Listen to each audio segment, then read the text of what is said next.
يعني مناصحة للشعب الجزائري والحكومة الجزائرية، يا جماعة النشيد الوطني بتاعكم في بدايته كلمات شركية فغيروها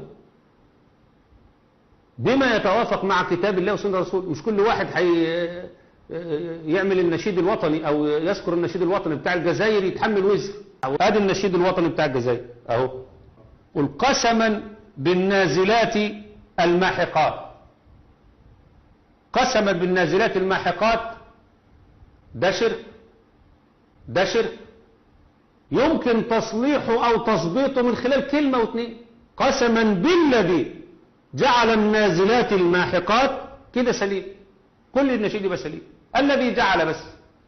قسما بالنازلات الماحقات والدماء الزاكيات الطاهرات والبنود اللامعات الخافقات في الجبال الشامخات الشاهقات. وأن ذكر بعد نحن صرنا فحياة أو ممات.